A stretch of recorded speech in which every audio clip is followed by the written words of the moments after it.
Good morning बच्चों।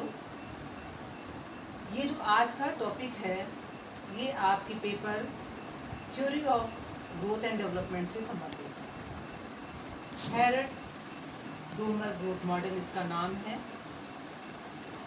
हैरट और Domar दो अर्थशास्त्री हैं अलग अलग, लेकिन इन दोनों के व्यूज़ काफ़ी कुछ मिलते जुलते हैं, जिसकी वजह से इनका एक ही मॉडल बनाया। इन्होंने दोनों ने मिलके एक मॉडल तैयार किया है जिसका नाम है हैरट डोमर ग्रोथ मॉडल। बच्चों, ये जो मॉडल है ये विकसित देशों के लिए तैयार किया गया है। ये पूंजीवादी अर्थव्यवस्था के लिए तैयार किया गया है, ना कि अविकसित देशों के लिए और समाजवादी देशों के लिए। तो हैरट डोमर ग्रोथ मॉडल किन देशों के लिए है?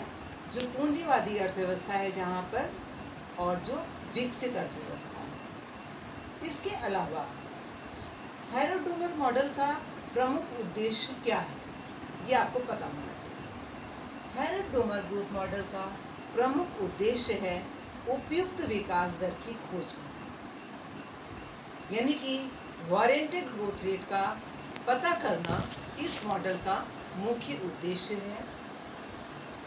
उपयुक्त विकास दर क्या होती है इस बारे में हम इसी टॉपिक में अभी थोड़ी देर में आपसे चर्चा करेंगे।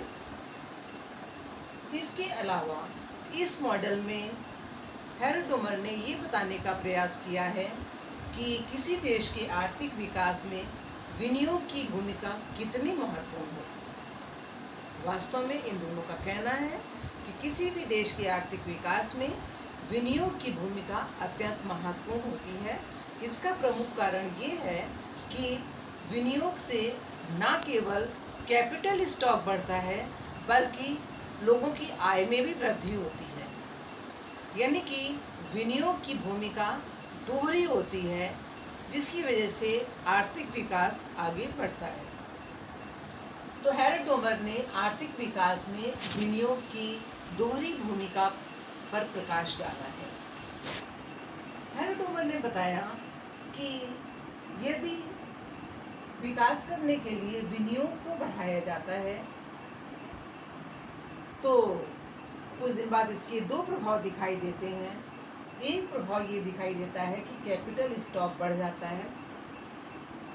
दूसरा प्रभाव आय में वृद्धि के रूप में होता है,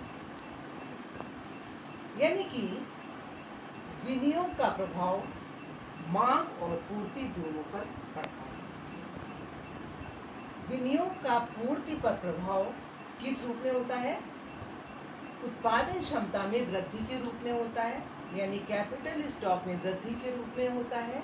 और विनियोग का मांग पर प्रभाव जो होता है वो आय में वृद्धि के रूप में होता है। जब आय बढ़ेगी तो भी लोगों की मांग भी बढ़ेगी। इस प्रकार से विनियोग की दोहरी भूमिका होती है किसी भी देश के आर्थिक विकास में।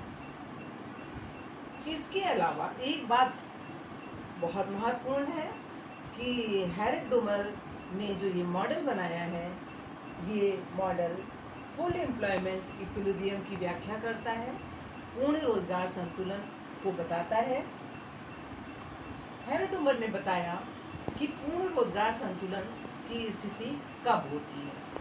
पूर्ण रोजगार संतुलन की स्थिति तब होती है जबकि वास्तविक आय वृद्धि दर जो है वो उत्पादन क्षमता में वृद्धि के बराबर, यानी कि जब विनियोग के कारण आय वृद्धि इतनी होती है जितनी कि कैपिटल स्टॉक में वृद्धि हुई है, तो ये कहा जाता है कि अर्थव्यवस्था में पूर्ण रोजगार है, अर्थव्यवस्था में पूर्ण रोजगार संतुलन है, या कहिए अर्थव्यवस्था में संतुलन की अवस्था में फुल एम्प्लॉयमेंट है, पूर्ण रोजगार है।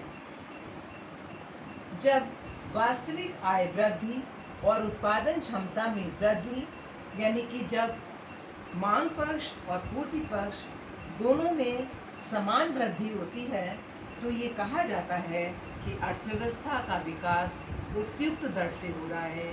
तब ये कहा जाता है कि वारंटेड ग्रोथ रेट पर अर्थव्यवस्था विकास कर रही है। वारंटेड ग्रोथ रेट का पूरा नाम है बच्चों full capacity growth rate. Warranted growth rate या फुल कैपेसिटी ग्रोथ रेट दोनों का मतलब एक ही होता है। अब हम आपको पहले हेरेड मॉडल के बारे में बताएंगे, उसके बाद डोमर मॉडल बताया जाएगा। पहले हेरेड मॉडल, उसके बाद डोमर मॉडल। ये जो हेरेड मॉडल है ये गुणक व त्वरक की अंतर क्रिया पर आधारित है। हेरेड का कहना है कि विकास के लिए यह आवश्यक है कि गुणक और त्वरक यानी मल्टीप्लायर और एक्सीलरेटर दोनों एक के बाद एक काम करें। इसी पर आधारित है हेरेड का विकास मॉडल। दूसरी बात हेरेड ने ये बताई है कि आर्थिक विकास क्या होता है। हेरेड के अनुसार प्रावैगिक संतुलन को उत्पन्न करना ही आर्थिक विकास है, यानी कि जब अर्थव्यवस्था एक संतुलन बिंदु से दूसरे संतुलन बिंदु पर पहुंच जाती है तो ये कहा जाता है कि अर्थव्यवस्था विकास की ओर अग्रसर हो। इसके अलावा हेरेड ने ये भी बताया कि जो आर्थिक विकास है वो किस पर निर्भर करता है, उसके लिए कौन सा तत्व बहुत आवश्यक है। हेरेड के अनुसार पूंजी संचय, कैपिटल एक्यूमुलेशन, कैपिटल फॉर्मेशन आर्थिक विकास के लिए बहुत आवश्यक है। उसके बिना आर्थिक विकास की कल्पना तक नहीं की जा सकती। महत्वपूर्ण बात यह है कि हेरेड ने 3 प्रकार की विकास दरें बताई। 3 प्रकार की विकास दरें, वो दर कौन कौन सी है, आज हम 2 दरों के बारे में आपको डिटेल से बताएंगे। 3 दरें हैं, उनके नाम है एक्चुअल ग्रोथ रेट, जिसको जी से मेंशन किया गया है, capital G. Warranted growth rate, जिसे GW से मेंशन किया। नेचुरल ग्रोथ रेट, जिसके लिए GN का प्रयोग किया गया। तो ये 3 विकास दरें हो गई हैं। इसमें से एक्चुअल ग्रोथ रेट और वारंटेड ग्रोथ रेट के बारे में आज आपको हम इस वीडियो में बताएंगे। एक्चुअल ग्रोथ रेट क्या? बच्चों, देश का विकास इस समय जिस दर से हो रहा है, अर्थव्यवस्था का विकास वर्तमान समय में जिस दर से हो रहा है उसे कहते हैं एक्चुअल ग्रोथ रेट। उसका नाम ही है एक्चुअल ग्रोथ रेट। इस समय एक्चुअल में जिस रेट पर अर्थव्यवस्था विकास कर रही है उसे कहते हैं एक्चुअल ग्रोथ रेट। और ये वास्तविक वृद्धि दर 2 बातों पर निर्भर करती है, 2 फैक्टर्स पे डिपेंड करती है। बचत अनुपात, सेविंग कितनी हो रही है, और कैपिटल आउटपुट रेशियो कितना है, कितना कैपिटल लगाने पर कितना आउटपुट है। जी किस पर निर्भर करता है? 2 तत्वों पर, बचत अनुपात और कैपिटल आउटपुट रेशियो। इसके बाद हेरेड ने एक्चुअल ग्रोथ रेट को एक फॉर्मूले के रूप में लिखा है, GC बराबर S, GC बराबर S। बच्चों, 3 वेरिएबल्स हैं, तीनों का क्या मीनिंग है ये आप समझ लीजिए।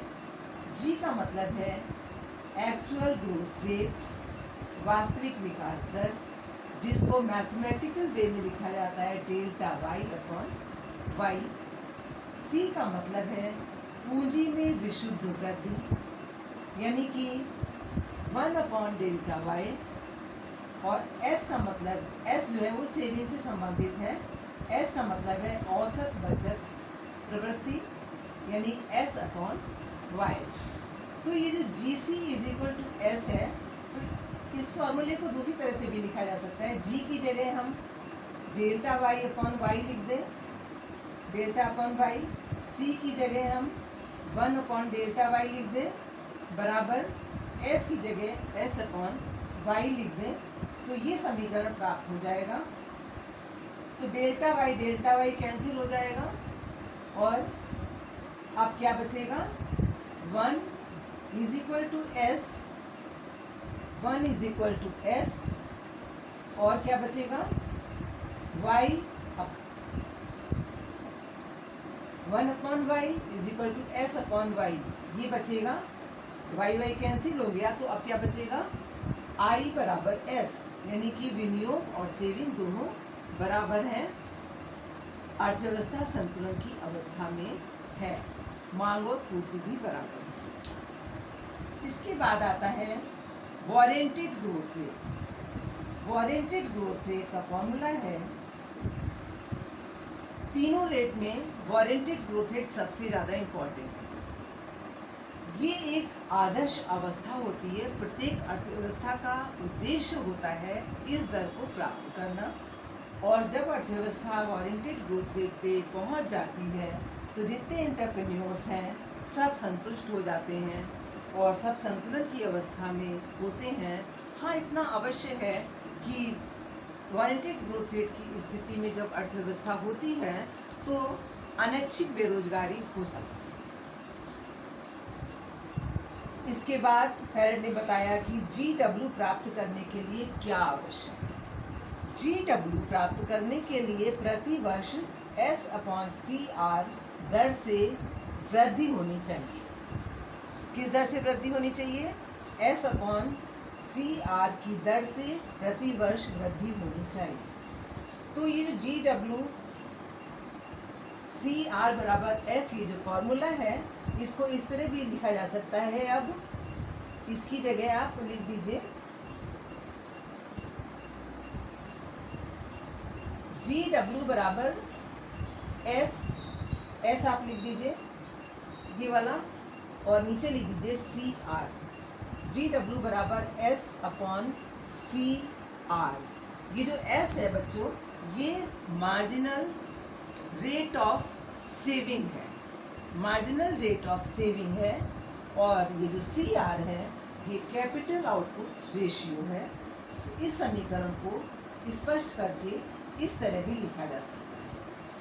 इसमें GW जब प्राप्त हो जाती है, जब अर्थव्यवस्था का विकास उपयुक्त दर से होने लगता है, तो ये कहा जाता है कि अर्थव्यवस्था सेल्फ सस्टेनिंग दर से विकास करती है, सेल्फ सस्टेनिंग दर से आगे बढ़ रही है। GW की स्थिति में अर्थव्यवस्था स्वतः संतुलन की अवस्था प्राप्त कर लेती है और एक यह आदर्श अवस्था है। सभी साहसी इसमें संतुष्ट होते हैं, सभी साहसी का उद्देश्य इस दर को प्राप्त करना होता है, और इसमें थोड़ी बहुत अनैच्छिक बेरोजगारी हो सकती है जिससे किसी प्रकार का नुकसान नहीं होता है।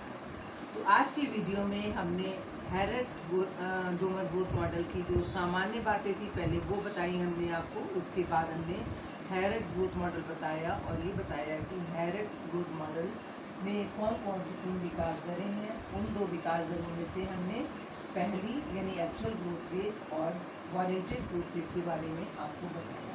बस आज की वीडियो के लिए इतना ही, इसके आगे अगली वीडियो। Thank you.